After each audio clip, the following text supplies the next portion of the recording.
Você já sentiu que sua vida precisava de uma pausa? Que seu coração busca por respostas, mas não sabe por onde começar? Caminho da Fé, Descobertas na Estrada da Alma. Não é apenas um livro, é uma jornada, uma história real de superação, fé e transformação que vai inspirar você a dar o próximo passo na sua vida. Descubra como desafios podem se transformar em lições e como cada momento pode ser uma oportunidade para se reconectar com o que realmente importa. Este livro é para quem busca mais do que histórias. Busca propósito, busca inspiração, busca a si mesmo. Disponível em e-book e na versão livro físico. Comece hoje sua jornada de transformação. Caminho da Fé. Descobertas na Estrada da Alma.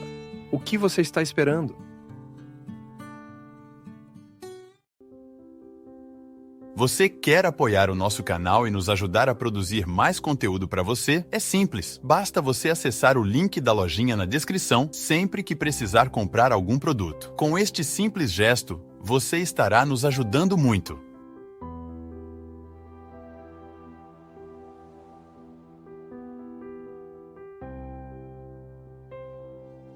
E às vezes nós somos muito cruéis com a gente assim. Alimentamos por anos e anos e anos, sem perceber que estamos alimentando esse espírito de vítima. A vida não nos deve nada, não. A vida é sempre bonita, se a gente percebê-la assim. Se a gente tiver a disposição de lançar os nossos olhos para aquilo que ainda resta. Tá bom, perdemos. E o que nós podemos fazer para recuperar até um pouco mais do que aquilo que perdemos? Às vezes, em algumas situações que nós achamos que foi perda, foi livramento. Virou até piada isso lá em casa, que tudo eu falo que é livramento agora. O negócio não deu errado. Porque antes eu ficava muito irritado, sabe? Com qualquer coisa assim, às vezes me dava uma irritação de um voo que deu errado. Hoje não. Eu tenho tentado substituir a lógica do que me irritava para isso. Então tá bom, não foi, é porque não era para eu ir. Então eu vou aproveitar esse momento que eu tenho aqui e perceber o que deste momento eu posso extrair de bom. E quando a gente começa a abandonar esse espírito que às vezes é diabólico, por que é diabólico? Porque quebra dentro de nós a harmonia. Diabolos, no grego, é tudo aquilo que nos separa, tudo aquilo que separa, tudo aquilo que quebra. Então eu tenho muitas vezes sentimentos diabólicos. Se eu fico olhando para a minha vida e me acho um pobrezinho, que foi vítima, coitadinho de mim, essa autopiedade, isso é diabólico. É um sentimento diabólico. Eu tenho mais é que arregaçar as mangas e ir atrás do que eu posso fazer ainda. E até mesmo reconhecer a parte que me cabe naquilo que não dá certo. Porque às vezes é uma sequência de erros. Deu errado aqui, deu errado ali. E eu não tenho a coragem de começar a olhar para o jeito como eu tenho feito as coisas. Às vezes é uma desarmonia que antecede todos os outros erros. Uma harmonia com a qual muitas vezes uma desarmonia com a qual muitas vezes eu estou acostumado. E já não percebo mais os efeitos dela em mim. Então, uma boa forma que a gente tem de curar o nosso comportamento, aquilo que muitas vezes é determinante em nós, o nosso jeito de ser, eu preciso curar o meu jeito de ser. É eu percebendo a beleza da vida. Sim, a vida é bonita. Livrar-me do vitimismo e ir à luta. Ir buscar a parte que me cabe. Há tanto que se viver, minha gente. Passe no hospital e você vai ver. Quando a pessoa enfrenta o limite, a doença é assim, né? Ela nos retira todos os excessos. A gente fica muito de verdade. Encontre uma pessoa que está vivendo a indigência que a doença mostra e você vai ver um ser humano de verdade. Porque às vezes, quando nós estamos muito saudáveis, muito cheios de oportunidades, nós nos escondemos, nós fingimos. Agora, a doença não, ela arranca tudo de nós. Arranca tudo o que pode parecer um esconderijo para nós. Tudo que pode funcionar como um esconderijo. Aliás, eu fico identificando como, quando a pessoa vive o amadurecimento, como ela vai dispensando esses esconderijos ao longo da vida. E como é bom conviver com essas pessoas que já não estão mais necessitadas dos esconderijos. Quando são elas e só. A maturidade faz isso com a gente vai dispensando os esconderijos que antes eram tão fundamentais para a gente dar conta de ser quem a gente quer ser. E aí o próprio movimento do tempo vai fazendo com que fique ao nosso lado quem de fato se interessou por nós, e não pelas nossas cascas. Porque o sucesso é uma casca. Às vezes a pessoa se aproxima de você, porque sabe que você é uma pessoa que deu certo na sua área, então é bom aparecer ao seu lado, é bom tirar uma foto com você, é bom demonstrar aos outros que ela é sua íntima, que ela é sua amiga. Mas na verdade ela não está interessada em quem você é. Ela está interessada na casca que você tem, que ajuda ela a ter uma outra casca, que possa ser interessante. Hoje nós vivemos nessa época, né? Onde nós nos demonstramos tanto, nos mostramos tanto. Todo mundo tem uma rede social onde se mostra um pouco. Isso pode virar uma neurose, porque você acaba buscando pessoas, não para encontrá-las de fato, mas para alimentar a sua necessidade de registrar e ter material para publicar depois. Então, quando nós nos encontramos e não temos necessidade de publicar o que vivemos, é porque de fato nós apreciamos o que vivemos. Não estou dizendo que é problema publicar.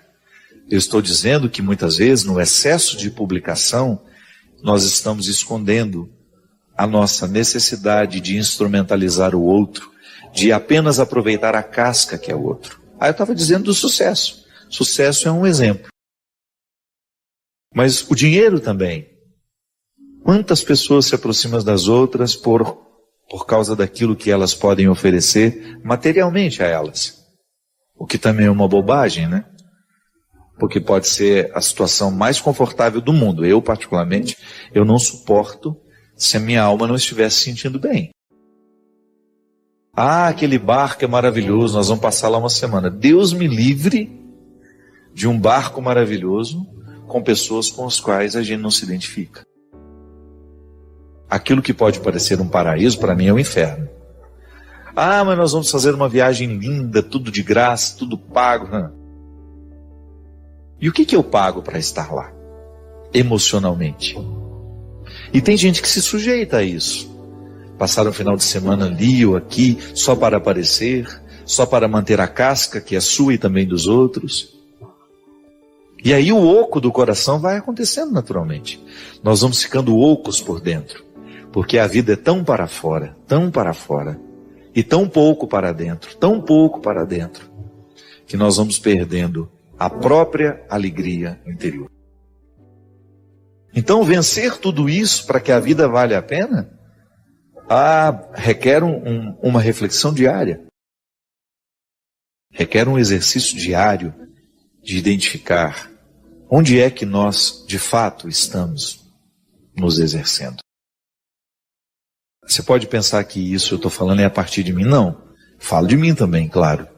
Mas eu tenho certeza que você, em instâncias diferentes, vive o mesmo conflito que eu vivo. Você também percebe o oco social, o oco antropológico bem ao seu redor. Ou então até mesmo em você. Porque essa tem sido uma característica dos nossos tempos. Nós estamos cada vez mais vazios. Nós estamos indispostos aos conteúdos. Nós estamos muito afeitos aos discursos breves. E com isso nós vamos causando um prejuízo humano. Esse caos social, minha gente, ele é fruto de um prejuízo humano que nós estamos vivendo aos poucos, sem perceber que estamos vivendo. Porque nós estamos cada vez mais empobrecidos do ponto de vista humano. Cidadania mesmo. Às vezes, falar de cristianismo, eu preciso recrutar os valores do cidadão. Até para eu compreender o que é ser cristão, eu preciso antes compreender o que é ser cidadão, que é justamente estar consciente das lógicas da cidade. O que é estar consciente das lógicas da cidade? É saber que existe um bem comum, que eu não tenho direito de pichar aquela parede porque ela não é minha, aquela casa não é minha. Como é que eu vou pichar o muro que não me pertence? O proprietário daquele muro não escolheu aquela pichação. Ele não pediu para que alguém fizesse. Aí nós vamos lá, nos sentimos no direito de comprar os nossos sprays e sair pichando a casa dos outros. Ou então, é uma praça que foi feita para todos nós e eu uso como se ela fosse feita apenas para mim. Eu quebro, eu danifico, eu jogo lixo no chão. Ou então, porque eu percebo que não existe um policiamento, não existe uma vigilância, eu me sinto no direito de quebrar a porta de um estabelecimento comercial e roubar o que existe lá dentro. Veja bem, nós estamos falando de um prejuízo humano que nós não podemos nem contabilizar mais. Porque é aqui que nós estamos ficando pobres, com a qualidade das pessoas.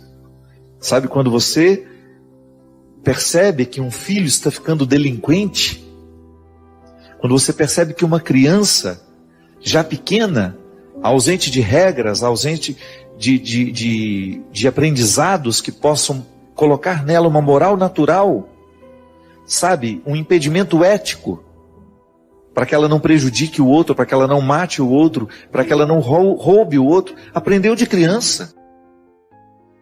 Ela pergunta do Alexandre Garcia, né? Que país nós estamos construindo que nos dá o direito de quebrar todas as regras sociais para um benefício particular, para uma comodidade particular? Porque estamos ocos, estamos vazios, estamos bobos, estamos superficiais, estamos fúteis.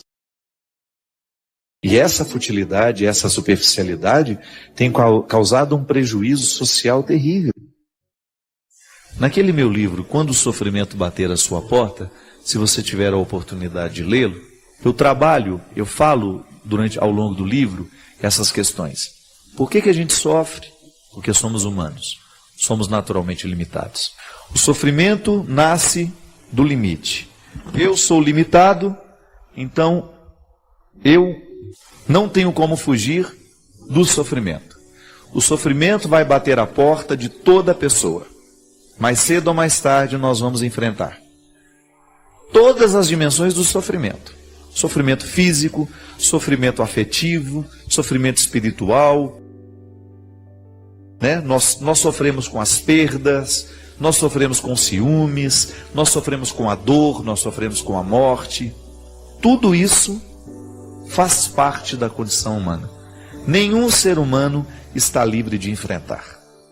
Hoje, por exemplo, né, nós estamos todos com a notícia que eu particularmente fiquei assustado, né? Um rapaz tão jovem que descobriu que tem aquele câncer linfático. Na hora, eu disse que ele disse essa frase, né? Eu estou pronto para a luta. Essa é a atitude mais coerente, né, de quem quer a vida. Porque na hora que o sofrimento bate na sua porta, você pode muito bem se entregar a ele. Ou então você pode recebê-lo bem na sua vida e estabelecer com ele um pacto. Tudo bem, eu vou te administrar, mas eu não pretendo que você me leve. Essa é a atitude mais sábia. Difícil. Muda radicalmente a vida de uma pessoa. A gente já sabe que esse rapaz é afeito à reflexão, diz que é um rapaz muito inteligente, não é um cara bobo. Mas um momento como esse traz muita maturidade. Quantas pessoas, ao enfrentar o sofrimento, elas ultrapassam, olha, elas vão além. Então, neste momento é importante, ao que sofre, saber administrar o que sofre, aquilo que está sendo o limite. A experiência do cuidado minimiza este sofrimento.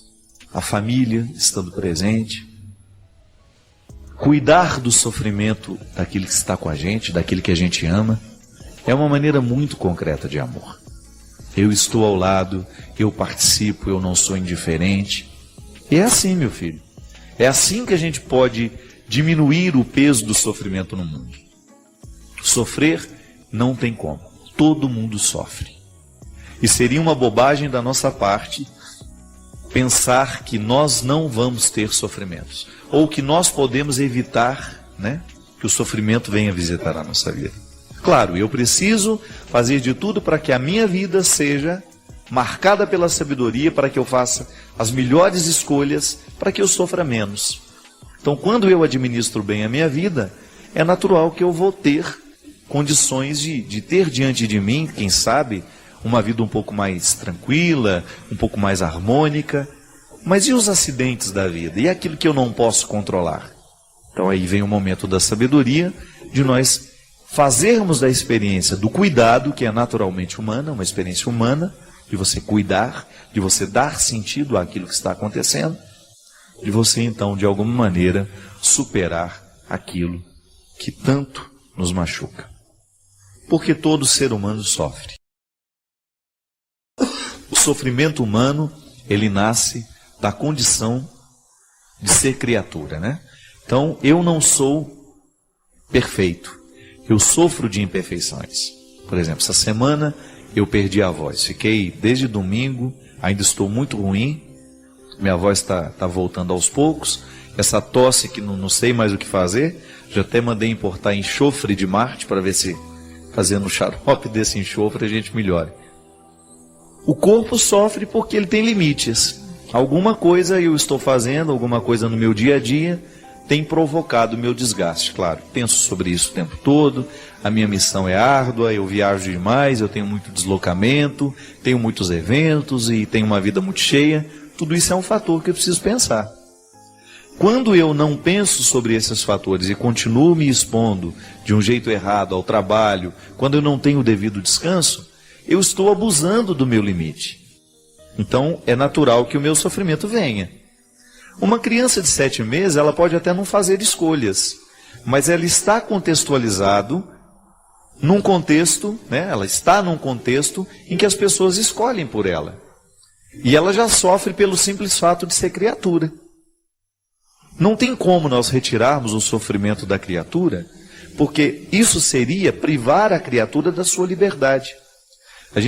Muita gente faz essa pergunta que eu acho absolutamente desnecessária. Por que Deus permite o sofrimento no mundo? Porque o mundo é mundo e toda a realidade mundana é naturalmente limitada. Se Deus for interferir nessa condição de criatura, se Ele vai retirar o nosso limite, então Ele está radicalmente contrariando a nossa condição. O que a gente precisa fazer, e esta é a saída para a segunda pergunta, como é que eu posso fazer para minimizar o sofrimento no mundo? Aí nós temos a palavra cuidado. A experiência antropológica de cuidar e ser cuidado. O cuidado é a realidade humana que nos ajuda a superar, a contornar a experiência do sofrimento. A gente não supera totalmente, mas de alguma maneira nós damos sentido a ele. Damos sentido em duas dimensões. Ou porque nós o compreendemos, mesmo que a gente não consiga mudar, ou porque a gente, além de compreender, a gente consegue interferir naquele que sofre. Nós estamos acompanhando, por exemplo, a fome na Somália, né? É uma vergonha mundial isso. É lamentável que a gente tenha o gasto, que a gente sabe que é publicado o tempo todo, com armamentos, com instrumentos bélicos, com armas de destruição, que os países invistam tanto por causa dessa segurança que a gente diz precisar ter, que se invista tanto em armas, e a gente esqueça de questões humanas, e que a gente deixe de cuidar de situações humanas, e que expõe essa ferida vergonhosa que é a fome. Acho que num mundo com tanta tecnologia, com tanto desenvolvimento, nós não podemos admitir mais a possibilidade da fome. E isso, como é que eu vou diminuir isso? Na experiência de cuidar. Como é que eu cuido dos famintos no mundo? Quando eu olho para o meu lado e descubro aqueles que estão mais próximos a mim e que eu posso alcançar. É claro, eu posso fazer uma doação para chegar lá na Somália. Mas a gente também precisa saber que do nosso lado, aqui, muito próximo a nós, existem pessoas passando necessidades muito urgentes e que nós podemos socorrer. E essa experiência de cuidar e ser cuidado é que faz com que a gente, de alguma maneira, tenha condições de dar socorro a esse limite humano. Então, se por um lado eu não tenho como mudar a minha condição de criatura, por outro, eu aprendo que o cuidado me socorre nessa condição de criatura. O que às vezes a gente encontra, minha gente, que nós vamos vivendo de um jeito tão errado, que muitas vezes nós não vamos sabendo nem mais por que a gente agiu daquele jeito ou de outro. A falta de autoconhecimento é uma coisa muito triste, porque quando a gente não se conhece, a gente também não se corrige. Se você tem uma dificuldade de autoconhecer-se, você também vai ter uma dificuldade de se corrigir naquilo que você precisa. Porque como é que você vai identificar o defeito se você não conhece? Se você passa por cima deles o tempo todo e você não coloca a atenção no defeito que tem. O autoconhecimento, ele nos equilibra, ele nos mostra o que a gente é e ele vai também nos dando um instrumental para a gente poder começar a lidar com a gente mesmo. Muitas vezes a sua dificuldade de lidar com os outros, de conviver com os outros, é porque você ainda não aprendeu a conviver com você. Todos nós temos regras. O ser humano tem um estatuto interior. Se você não leu esse estatuto, você não vai saber manusear você mesmo. Você não vai saber lidar com você. Muitas vezes nós não sabemos lidar com a gente porque a gente não lê o manual de instrução. E como é que a gente lê esse manual de instrução? Que somos nós. No momento em que você tira um espaço para a autopercepção, você pensar tudo aquilo que foi relevante no seu dia, o encontro com aquela pessoa, a conversa que você teve com ela, a decisão que você tomou, como é que você reagiu a uma crítica, como é que você reagiu àquela piada que te chateou, enfim. Tudo isso que você examina antes de dormir é um jeito que você tem de se autoconhecer.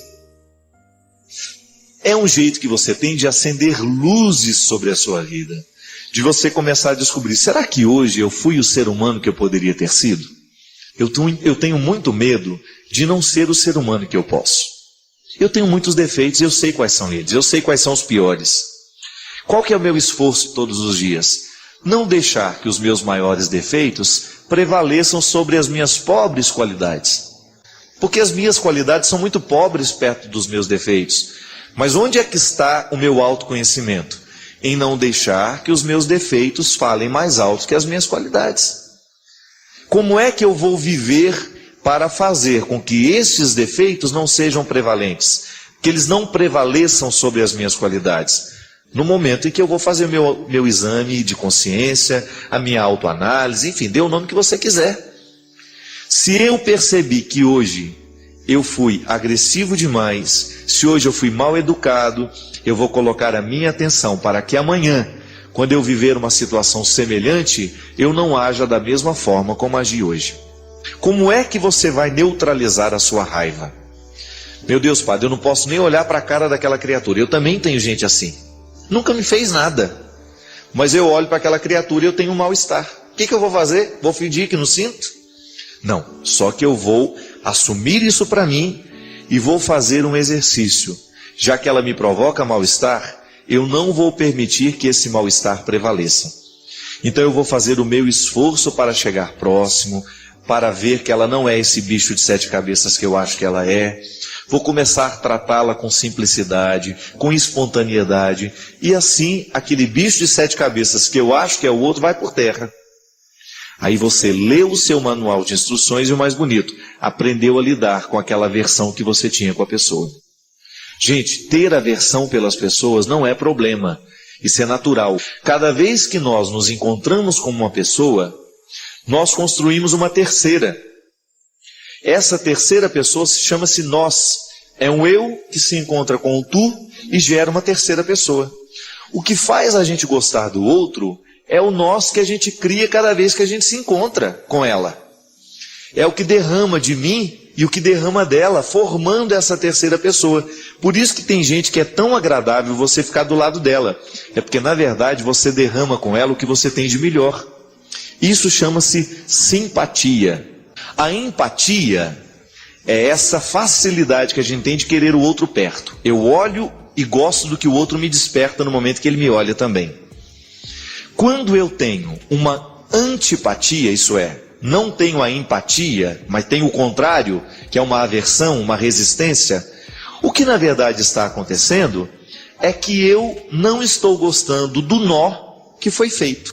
Do encontro entre os dois laços, entre o eu e o tu, tem um nó que foi dado. Nós chamamos de nós. Eu, tu, nós. Não é verdade? Este nós que nasceu, a gente não gosta. Ah, não sei não, eu não gosto daquela pessoa não. O que você na verdade não gosta é o que ela faz derramar de você. Aí você quer se afastar dela porque você não gosta do que ela tira de você. Essas são as regras, minha gente. Essas são as regras que fazem com que a gente tenha a capacidade de conhecer a gente mesmo. Quando a gente começa a analisar essas coisas, a gente começa a prestar atenção nessas coisas, a gente começa a viver com mais qualidade. Amanhã, hoje, sei lá, você vai se encontrar com aquelas pessoas que lhe causam antipatia. Você já vai se lembrar. O que você não gosta naquela pessoa? É o que ela desperta em você. É o nós que nasce do encontro com ela. Mas isso pode ser modificado. Pode ser modificado porque à medida em que a gente se autoconhece, a gente se controla e a gente não permite que a gente derrame para ela o que a gente tem de pior. E quando eu não me derramo naquilo que eu tenho de pior, eu começo a gostar um pouquinho mais daquela pessoa. Eu começo a superar aquela antipatia natural e às vezes, se sou sincero, se sou honesto, eu vou caminhando até mesmo para tornar-me amigo daquela pessoa. Quantas pessoas que hoje você pode dizer são os meus melhores amigos e que naquele primeiro momento que você encontrou, você nem gostou de ver a cara dela? Eu pessoalmente penso que às vezes nós perdemos tempo demais na vida com aquilo que a gente não sabe sobre o outro, com aquilo que a gente imaginou e acha que é a verdade. Quem sabe hoje Deus nos dê a graça de criar um autoconhecimento e também uma disposição para a gente encontrar as pessoas com um pouquinho mais de espontaneidade e simplicidade. É assim que a gente dá conta da vida. À medida em que nós articulamos e convocamos os nossos dons, as nossas possibilidades e colocamos tudo isso ao nosso favor. Porque ninguém gosta de sentir-se inútil. Às vezes nós vamos ficando entristecidos, nós vamos ficando rudes, como se houvesse um rancor, não é verdade? Às vezes a gente encontra pessoas tão rancorosas, vivem a partir do rancor, se movimentam a partir do rancor, falam a partir do rancor. O rancor é aquele eixo giratório que faz com que aquela pessoa seja quem ela é. Tem que quebrar isso. Joga uma aguinha ali, joga uma sensibilidade naquele momento, naquele lugar, para que o rancor não continue prevalecendo, para que o rancor não continue falando mais alto. Essa vida é curta demais para você perdê-la com seus dissabores, para você desperdiçá-la com sentimentos que não são nobres, mesquinhos. Joga uma água sobre esse terreno árido para que você volte a acreditar nos recursos que Deus lhe deu, e então você vai viver a dinâmica dessa música. Deus cuida de você à medida em que você recruta os dons que Ele colocou na sua história. Por isso que não cabe preguiça no processo existencial. Ainda que você não acreditasse em Deus, se você levasse a sua vida a sério, já seria o suficiente para você convocar a sua coragem e não admitir a preguiça na sua vida. Na preguiça ninguém chega a lugar nenhum. Ninguém pode segurar um ser humano que administra bem as possibilidades que tem. Ninguém pode segurar um ser humano que optou por ser bom, que optou por fazer a bondade lhe dada como um dom sagrado frutificar, florescer, porque todas as pessoas que estiverem ao seu redor serão beneficiadas com a sua bondade. E é muito gratificante. É um fruto da fé em nós, quando nós identificamos os frutos, né? Os outros frutos, já é um fruto anterior. Deus me concede esse fruto. E quando eu me alimento com esse fruto que Ele me deu, eu começo a produzir outros. São desdobramentos. Essa fé nunca termina. Porque a partir do momento que eu sei que sou cuidado por Deus, e na experiência de saber me cuidado, eu começo a agir respondendo com o cuidado que eu preciso ter com aquilo que me deu. A fé é sempre a experiência do cuidado, porque se a gente não se sabe cuidado, a gente não confia no outro. Desde pequeno a gente aprendeu a exercer essa confiança natural nas pessoas. Eu caminho na direção da minha mãe quando estou dando os meus primeiros passos, porque eu sei que ela não me deixa cair. Ela estará ali para me sustentar. Fé e cuidado são duas palavras que caminham juntas. São duas experiências complementares, poderíamos dizer. À medida que eu confio, eu me sinto cuidado, e à medida que eu me sinto cuidado, eu confio. Não esqueça mais disso. Fé é isso. Fé é você acreditar que uma riqueza interior lhe foi dada e que a partir do momento que você recebe essa riqueza, você é convidado a cultivá-la. Por isso que não é uma via de uma mão única. São duas. Deus me concedendo e eu trabalhando sobre aquilo que Ele me concedeu. Aí, minha gente, ninguém segura a gente. Ninguém segura um ser humano que está vivendo a dinâmica da fé. Essa fé que nos vem do céu e que mexe na terra da nossa história. Volto a dizer, ninguém pode segurar um ser humano que sabe administrar bem a si mesmo. E talvez esse seja o nosso maior empenho. O resultado da fé em nós é quando nós reconhecemos que Deus cuida de nós, em nunca nos negar os instrumentos para a nossa alegria, para a nossa felicidade, mesmo quando os tempos são ruins, mesmo quando a vida parece ser cruel. O resultado da fé ali é a gente permanecer em pé, mesmo quando tudo parece ruir ao nosso lado. E é interessante que dentro do contexto das religiões, confiar em Deus é, antes de qualquer coisa, a gente sentir-se cuidado por Ele. Eu, na minha experiência de fé, sei que Deus cuida de mim. Me supre de todas as minhas necessidades como pessoa. Por quê? Porque Ele é a origem de todos os meus dons. É como se Ele fosse um grande presente que eu recebi, que é tão grande, que não cabe dentro de nenhuma gaiola, de nenhuma caixa. Então eu vivo para desvendar o presente que Deus me dá diariamente através da minha vida.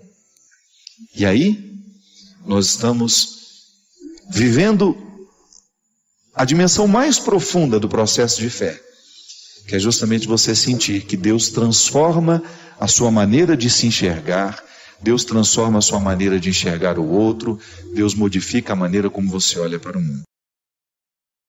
Você se recebeu de Deus. Ainda que você tenha todo o código genético da sua mãe, do seu pai, você tem uma herança genética, tudo isso lhe foi dado por Deus. É bonito a gente confiar nessa providência que antecede todo o movimento humano. Porque aí você salvaguarda a graça de Deus e ao mesmo tempo não despreza o esforço humano. Porque eu não fiz nenhum esforço para receber o que eu recebi. Mas por outro lado, eu fiz esforços para que eu pudesse desenvolver aquilo que eu recebi. Não é assim na sua vida? Aí você identifica que não somos todos iguais. Eu cá estou vivendo os meus conflitos, os meus desafios, para poder permanecer em pé, para continuar acreditando como eu acredito, mas eu preciso recrutar diariamente os meus recursos humanos, olhando para eles como dons divinos que me fazem prosseguir no caminho, para não desistir, para não perder o amor pela vida, para não perder o elan vital. É assim que faz. Não é nenhuma resposta mágica, não é nenhuma receita mágica. Mas se você quiser dar significado aos seus dias e viver a sua vida com um pouco mais de leveza, você terá de recrutar todos os dons que Deus lhe deu diariamente. De nada adianta Deus lhe dar um dom, lhe conceder uma vocação, isso é, um chamado, uma voz interior que conclama todos os seus recursos humanos, se você não se colocar a caminho na realização, ou até mesmo na identificação desses recursos que lhe foram dados. São esses recursos que nos sustentam existencialmente. As possibilidades são muitas. Um ser humano nunca esgota todas as suas possibilidades, tamanha a riqueza que ele recebeu. Eu, você, nós ainda não chegamos nem na metade do conhecimento de tudo aquilo que nós podemos como gente. É isso que nos sustenta, é isso que faz a existência ser suportável, porque existir não é fácil. Sentir esse corte existencial diariamente, a nos doer, a nos desafiar, por quê? O desconforto faz parte do processo. Ainda agora, há pouco tempo, lá em Teresina, tive a oportunidade de conhecer a Renê, uma mulher que perdeu o filho num desastre aéreo. E naquele mesmo acidente morreu o sobrinho dela. Era o filho único dessa mulher. Ela me abraçou ali naquele momento, ela chorava tanto, e ao mesmo tempo que ela chorava, ela interrompia aquele choro de repente e começava a falar tudo aquilo que estava pesado no coração dela, e ela se denunciava, sabe? Ela dizia: eu não consigo perdoar a Deus pelo que aconteceu, eu não consigo perdoar a vida pelo que aconteceu, eu estou me sentindo no prejuízo, eu só tinha um filho, por que Deus me arrancou esse filho? Isso acontece quando a vida nos dá um golpe assim, que a gente não tem explicação para esses golpes. Eu posso até recrutar os recursos da minha fé para me ajudar a conseguir ficar em pé, mas não me responde. Minha gente, a religião que se pretende a ser honesta, ela não dá respostas mágicas para ninguém, porque a fé não é uma resposta mágica. A fé é como se fosse um esqueleto, sabe? Que a gente tem que encher de carnes humanas, de significados humanos para a gente continuar em pé. O esqueleto nos foi dado por Deus, é Ele que nos põe em pé. Agora os recheios são humanos. E ela queria arrancar de qualquer maneira uma resposta minha. E é claro que eu não ousei dar nenhuma resposta pronta para ela.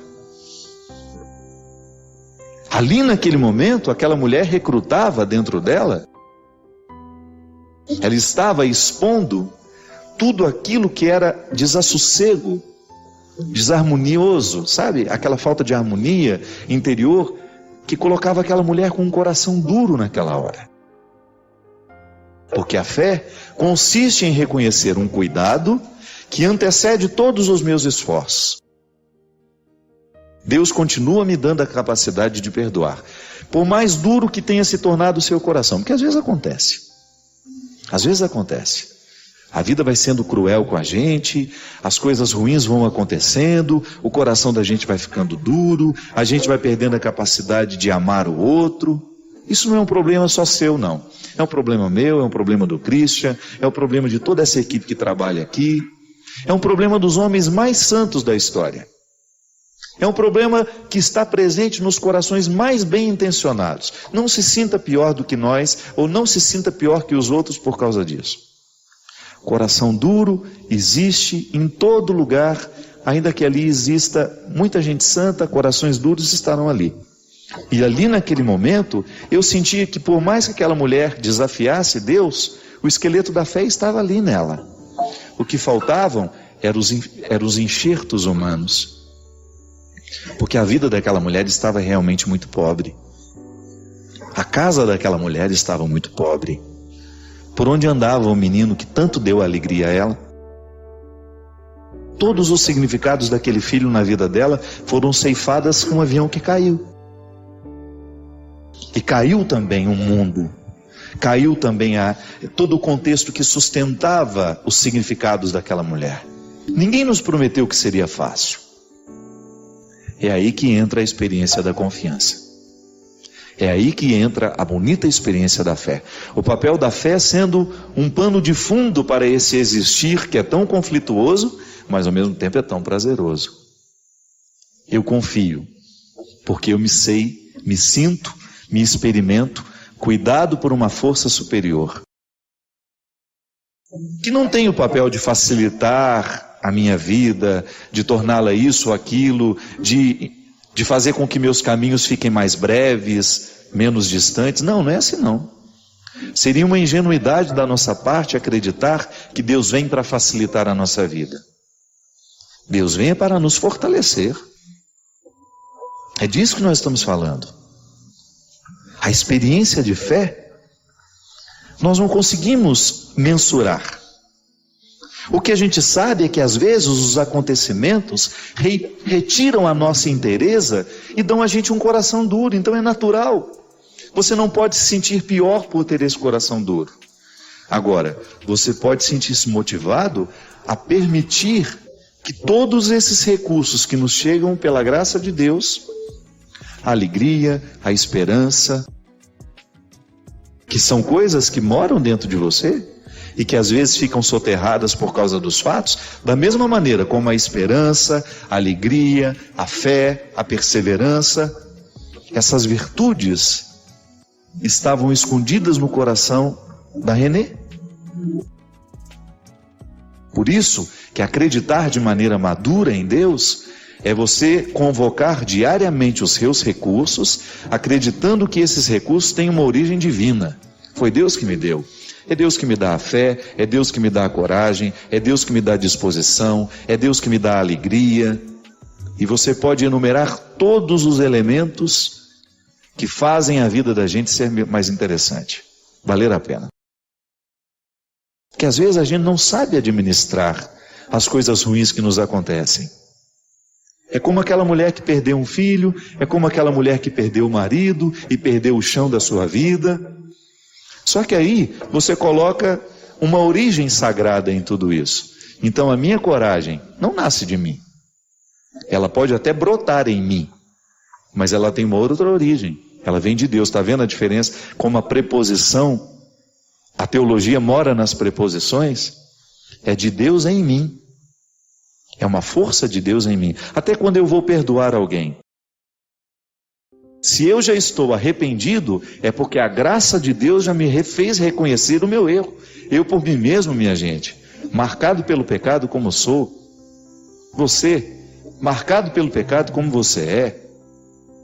Você teria uma dificuldade imensa de reconhecer por você mesmo que você errou, que você pecou. E o que acontece para a gente? O que a gente pode fazer para recrutar isso de volta? É igual uma semente que está numa terra árida. Precisamos aguar, precisamos cultivar. Aí é a hora dos amigos, das pessoas que estão ao redor, do padre, do pastor, do monge, daquela pessoa que a gente sabe que é espiritualizada, que pode até não pertencer a nenhuma religião, mas tem uma presença de Deus tão grande no coração que uma palavra que diz faz diferença para quem escuta.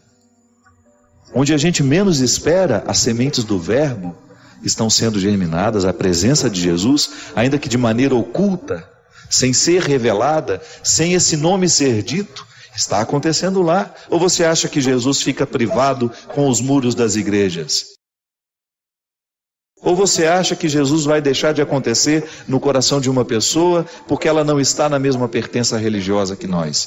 Jesus acontece onde quer e onde pode, onde ele encontrar um espaço para fazer florescer todos esses recursos humanos, todos esses enxertos que fazem o complemento do esqueleto, ele vai fazer.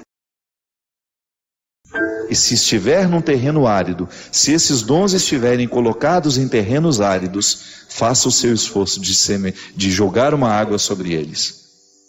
Como é que a gente joga água sobre os dons?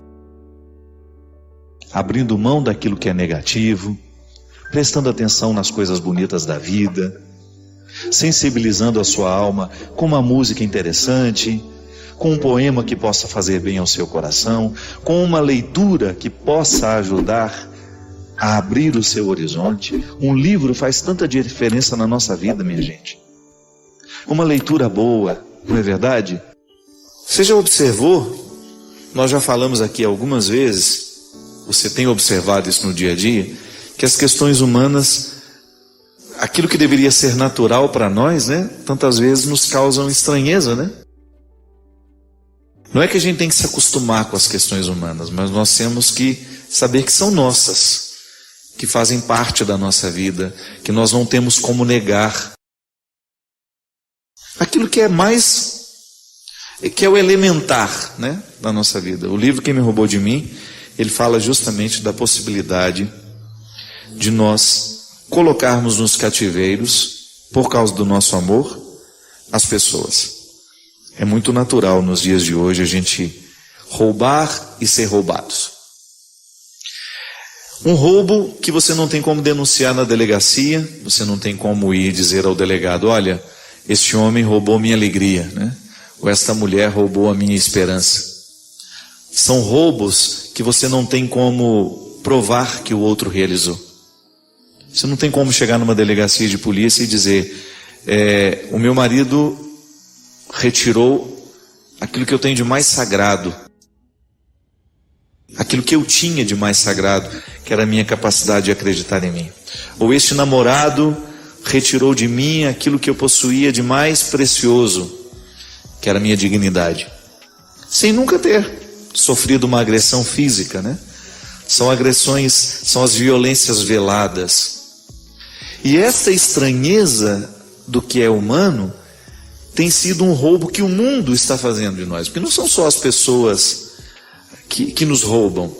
As mentalidades que prevalecem, né? Os programas que nós assistimos, os livros que lemos, modificam quem a gente é. Modificam para melhor e modificam também para pior. Qual foi a grande mudança que a Revolução Industrial trouxe para a sociedade? Foi a maneira, ela modificou a maneira de produzir os produtos que fazem parte da nossa vida, né? A Revolução Industrial, ela retirou aquela maneira artesanal de se produzir as coisas. A partir da Revolução nós tivemos a produção em série. Então você tinha uma máquina que substituiu a pessoa humana e aquela máquina fazia 1000 livros ao mesmo tempo, um exemplo, né? 1000 livros a cada 10 minutos. Essa produção em série, ela acabou repercutindo no nosso jeito de viver. Ela modificou também o nosso jeito de interpretar os nossos relacionamentos. Por quê? Pode parecer uma bobagem, né? A vida artesanal, ela acaba tendo uma influência na nossa maneira de pensar. Se você pega, por exemplo, uma pessoa que mora na zona rural, que tem de fazer, que no dia a dia tem todo um contexto artesanal. É ela mesma que planta verdura, é ela mesma que rega, ela mesma que colhe, que prepara. A família está toda envolvida dentro de um contexto artesanal. É claro que ela tem uma maneira específica de pensar, uma maneira muito própria de pensar a vida, que passa pela vida artesanal que ela vive, pelo trabalho. E nós muitas vezes, minha gente, estamos tão mergulhados num contexto de pressa, de urgências, que a gente acabou produzindo também o nosso amor em série.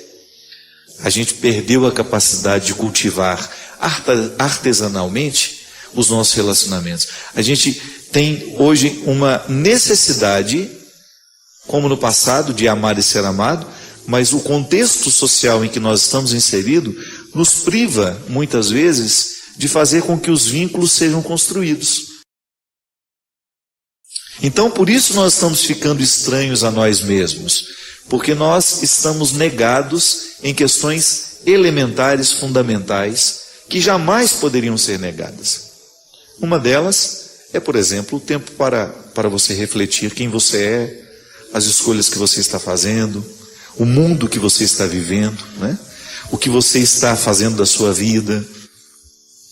Muitas vezes as pessoas trabalham tanto, entram dentro de um ritmo de trabalho tão assustador, e não é só trabalho, de atividades, né?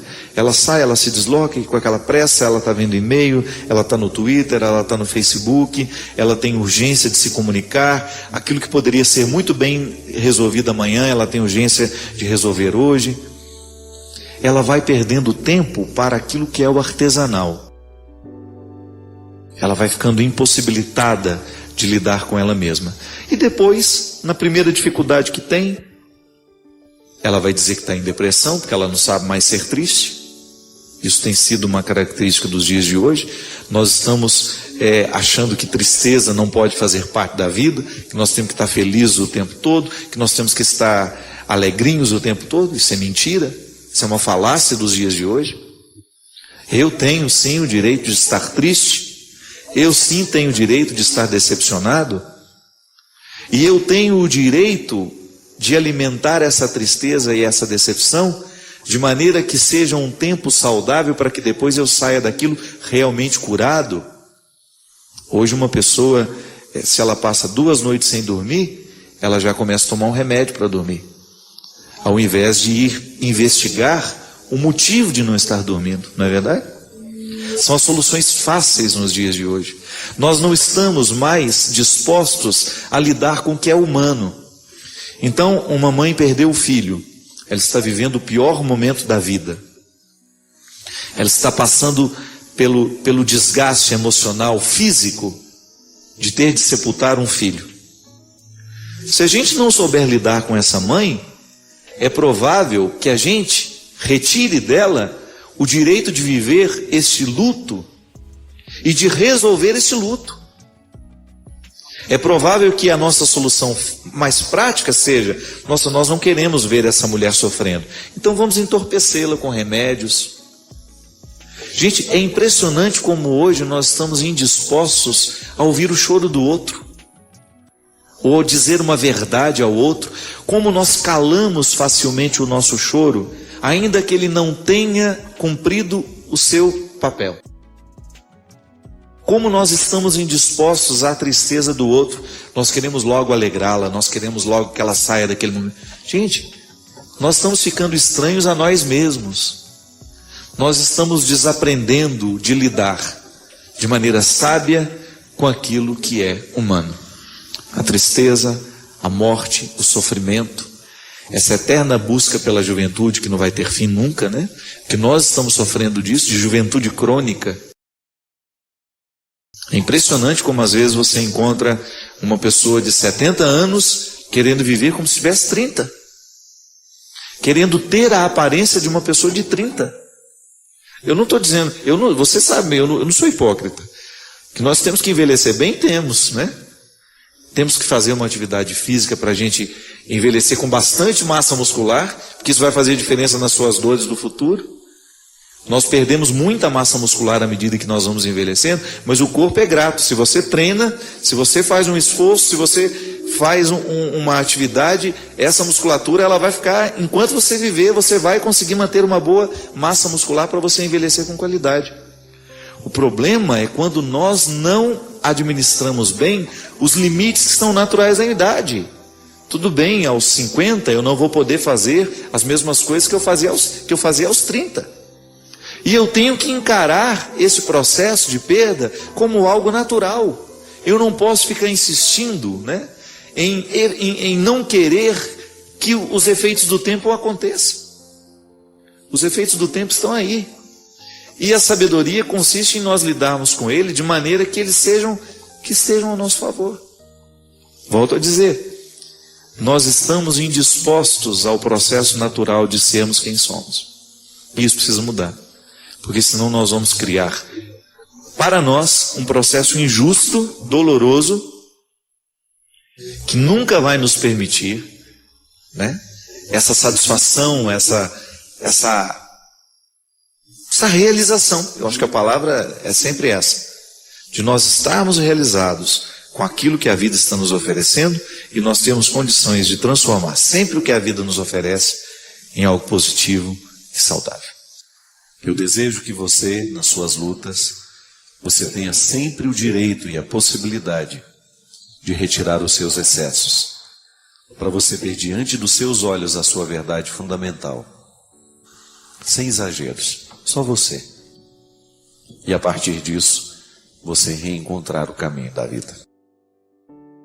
Obrigado pelo seu carinho, pela sua atenção, e que Deus abençoe muito você.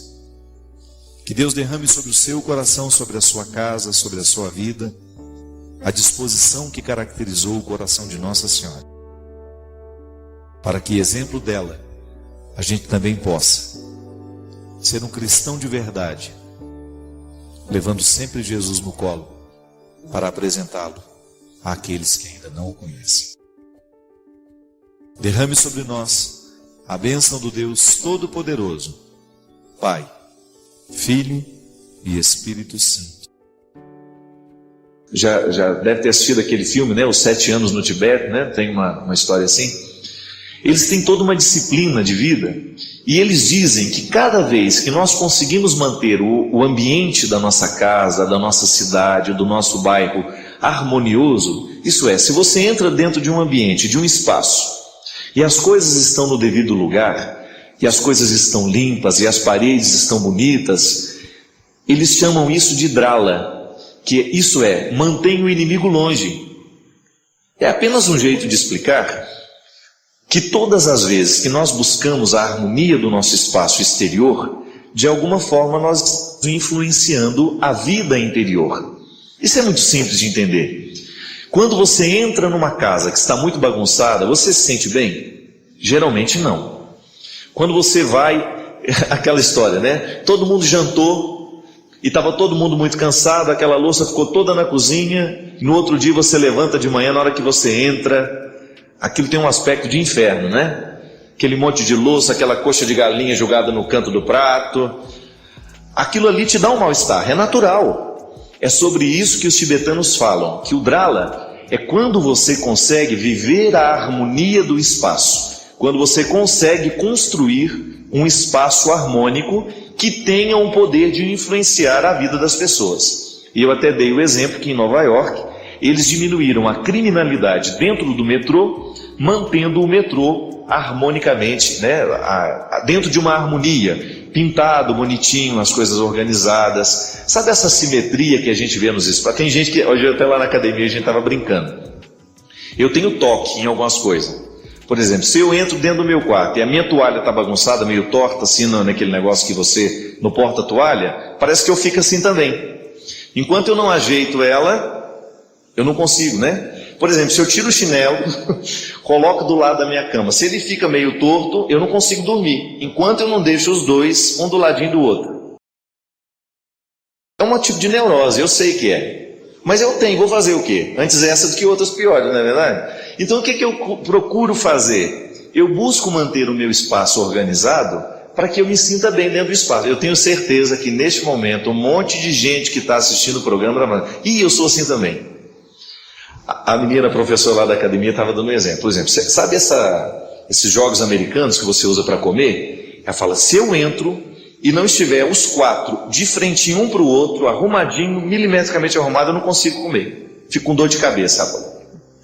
Tem gente que é assim.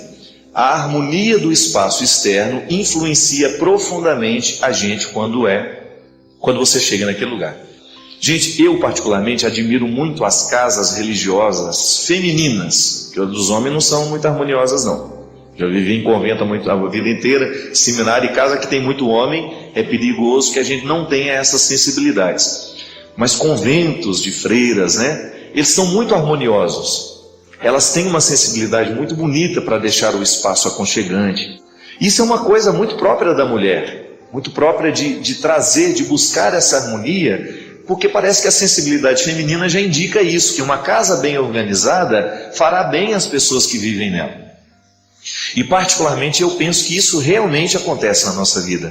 Quando nós nos esmeramos por criar um espaço organizado, até mesmo o seu local de trabalho. Pode observar, se você chega no seu local de trabalho e sua mesa tem muita coisa em cima, enquanto você não coloca essas coisas em ordem, você não começa a trabalhar com qualidade, não é verdade? É assim, minha gente, isso é drala, é você atrair a energia positiva, digamos assim, né, usando um termo mais holístico, e você afastar tudo aquilo que possa ser dispersão para você. Por isso que os tibetanos usam essa expressão, e ela significa isso, além do inimigo, isso é, você criou um espaço que ficou além de tudo aquilo que poderia ser o inimigo para você naquele momento. Então digamos que você vai entrar no seu quarto para dormir. Os especialistas em sono nos falam isso. Quanto mais limpo é o ambiente, maior será a facilidade que nós teremos de dormir.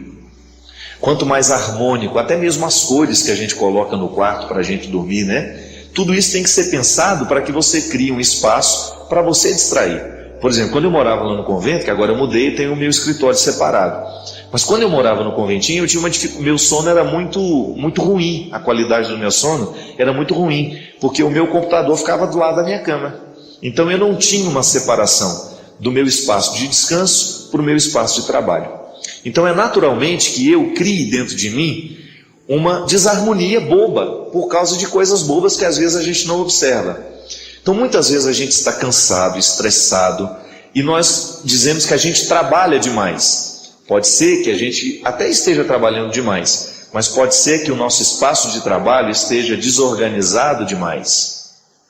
Sou desorganizado demais para entender, né? E às vezes a gente está tão desorganizado que a gente não entende a razão da desordem.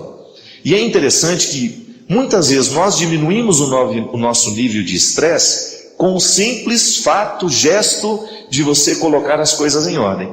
São coisas simples demais, minha gente, que às vezes nós não botamos atenção. Digamos que você vai perder 5 minutos quando você chega no seu escritório para você arrumar o seu ambiente.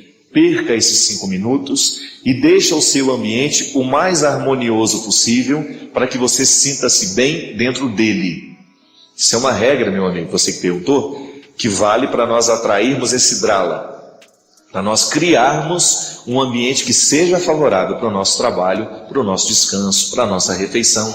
A gente, como família, a gente perdeu muito essa coisa de sentar-se junto na mesa, né? Mas veja bem, eu chamo isso até de resgate dos gestos poéticos. Vou publicar um livro agora pela Canção Nova, que vai sair, se Deus quiser, até o final do ano, que tem um determinado momento do livro que eu falo disso. Nós precisamos resgatar os nossos gestos poéticos. Um jantar, ele pode ser muito bem o momento que nós matamos a fome. Serve-se a comida, todo mundo come e vai embora saciado, não é verdade? Agora, o que é resgatar o gesto poético do jantar? É você sentar-se à mesa, você jogar uma conversa antes de começar a comer, você tomar um bom vinho, não é verdade? Você, se não seja um bom vinho, vinho chapinha, desde que ele seja tomado com alegria, não tem problema não. Aqueles garrafão de 5 litros que custa R$2. O importante é a companhia. Toma-se aquele vinho, conversa um pouquinho, olha um para o outro, porque fome não é só saciar a fome de pão. Nós temos fome de companhia, nós temos fome de beleza, nós temos fome de amizade, nós temos fome de paternidade, de maternidade. E é nesse momento que nós resgatamos os gestos poéticos. Nós não nos sentamos à mesa apenas para comer, nós nos sentamos também para nos alimentar um do outro. Isso é muito bonito. Como família, como é que nós podemos atrair o drala e mandar o inimigo para longe?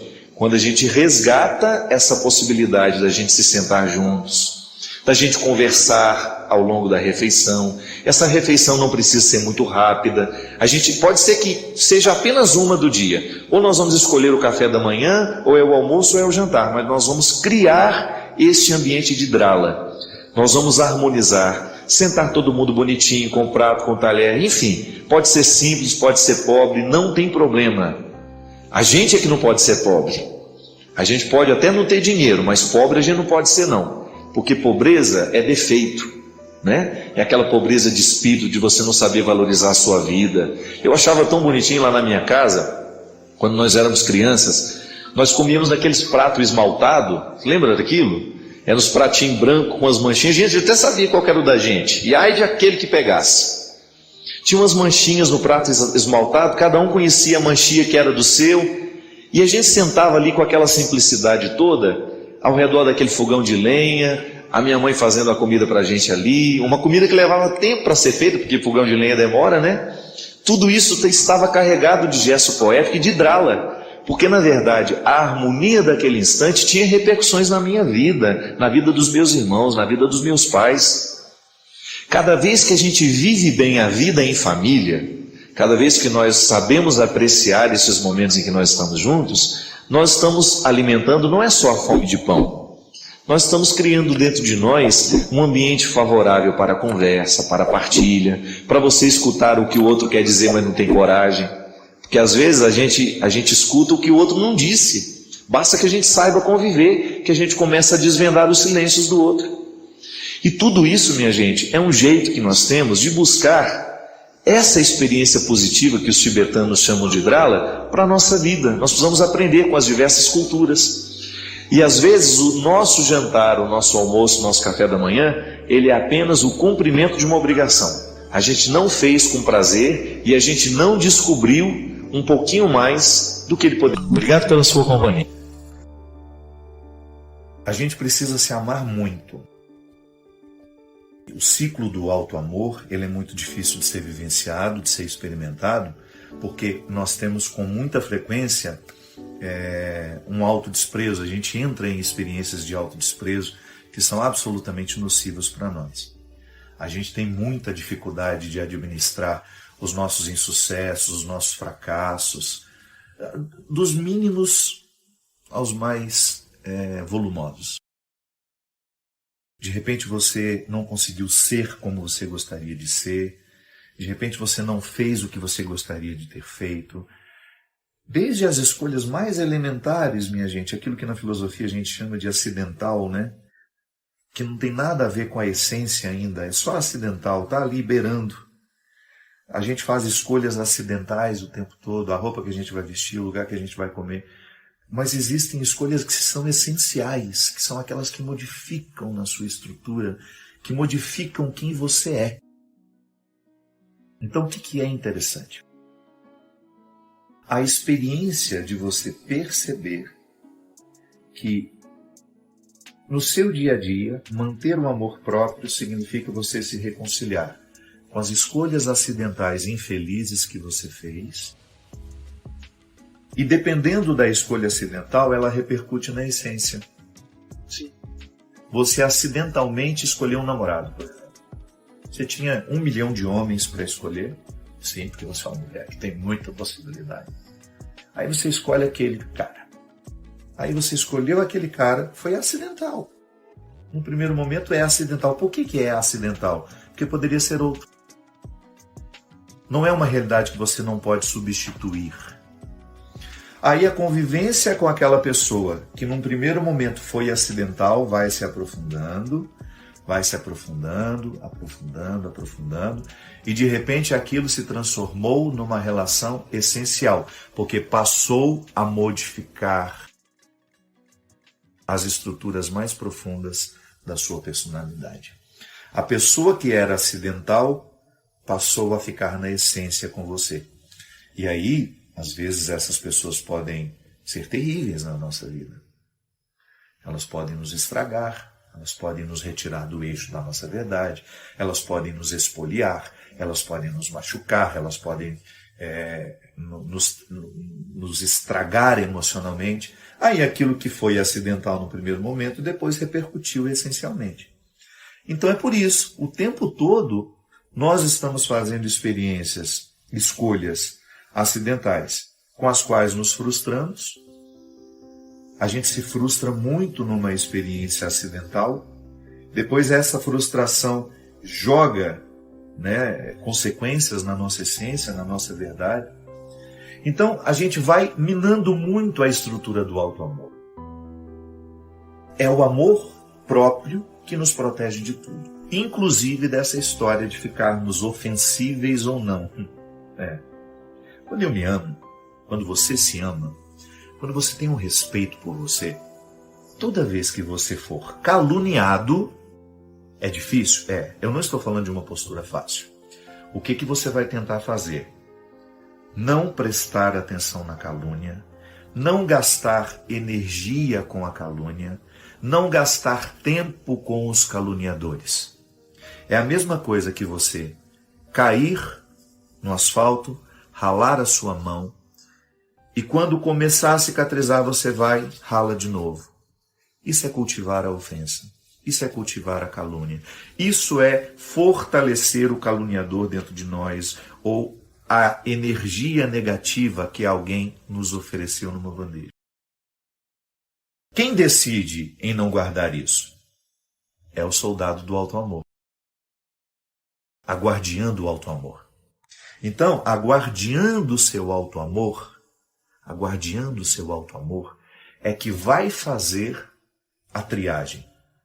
Guarde isso, não guarde isso. Guarde aquilo, mas não guarde aquilo. É o amor próprio, essa instância. Vou inventar aqui, não sei se estou falando uma bobagem, se estiverem presentes os psicólogos que queiram me corrigir, mas eu poderia dizer que o amor próprio é a instância emocional mais inteligente que nós podemos ter em nós. Será que estou errado em dizer isso?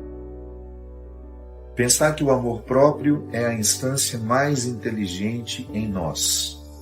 É ela que vai fazer o discernimento de tudo aquilo que a gente vai guardar ou jogar fora. É interessante pensar assim, eu gosto de pensar assim. Se estiver errado, depois vou me corrigir com o tempo. Mas a instância do auto-amor como algo que está muito purificado, muito certo, é igual à consciência. Quando nós falamos de consciência, e eu sempre gosto de dizer que Deus nos fala pela consciência, por quê? Porque a consciência é o lugar que em nós é muito puro. Por que a gente não dorme com a consciência tranquila? Porque nós enchemos ela de impureza. Ela sabe tudo que a gente faz de errado. Quando nós não estamos com a consciência purificada, a gente não dorme, a gente fica muito mal, a gente fica incomodado com o que tomou de decisão, ou que falou, que agiu. Então, o que é interessante? Eu pensar que a minha consciência é o lugar do meu amor próprio. E é o amor próprio que nos protege. Você está sendo invadido o tempo todo. Eu não tenho medo de ar. Tenho certeza que você está sendo invadido o tempo todo por pessoas que têm respeito por você e que invadem com coisas boas, porque ser invadido não é de todo ruim, né?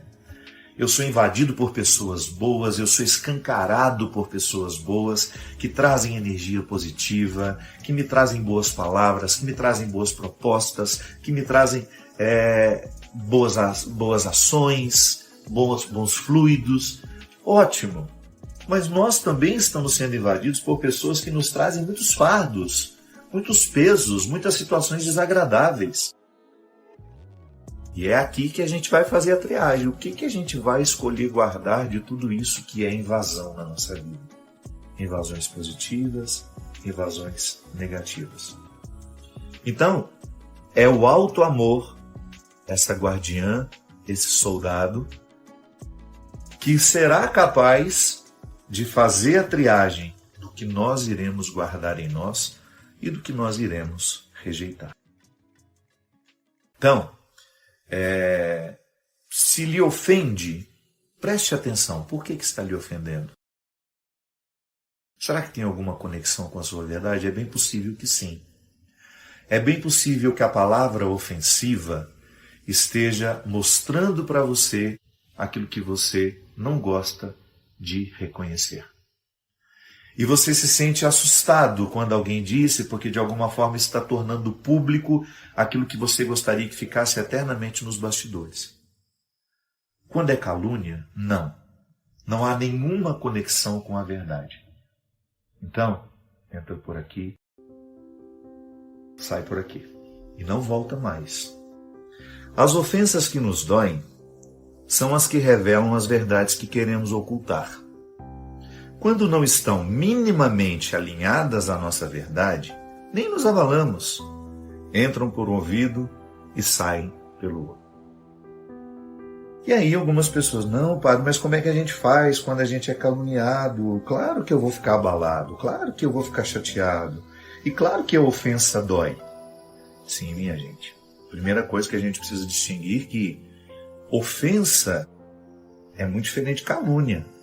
Quando o outro me ofende, ele está me dizendo alguma coisa que diz respeito a mim ou não. Então, se não diz respeito a mim, é calúnia. Então já há um filtro natural no entendimento. O filtro natural do entendimento vai me ajudar a distinguir se aquilo que o outro está me dizendo é uma ofensa ou se aquilo que o outro está me dizendo é uma calúnia. Se o outro está me caluniando, é diferente, ele não está me ofendendo. Pode até ter uma carga de ofensa, mas o que ele está fazendo é mais grave. Aqui eu me refiro que sim, nós temos uma dificuldade enorme de reconhecer aquilo que em nós é frágil. É muito difícil. Eu tenho dificuldade de reconhecer os meus defeitos. E quando alguém me ofende a partir de um defeito que eu tenho, e eu faço de tudo para manter aquele defeito sob cuidados, sob disfarces, imediatamente eu tenho aquela indisposição que o outro está me dizendo. Então, o outro me ofendeu porque de alguma forma encontrou uma verdade dentro de mim. Aquilo que ele está dizendo, se não é calúnia, a diferenciação está aí, se ele não inventou aquilo está me ofendendo porque de alguma forma tocou uma realidade da minha personalidade, do meu jeito de ser, que me incomoda. E é claro, me incomoda porque eu sei que de alguma forma está minimamente alinhado com uma verdade que eu tento esconder. Da mesma forma, quando eu escuto, nossa, mas que absurdo que essa pessoa está dizendo, ou está escrevendo, ou está falando, né? Aí o que acontece dentro de mim? Eu naturalmente faço um processo de distanciamento e digo, não, isso que essa pessoa está dizendo, isso que essa pessoa está escrevendo, não tem nenhum alinhamento com a minha verdade.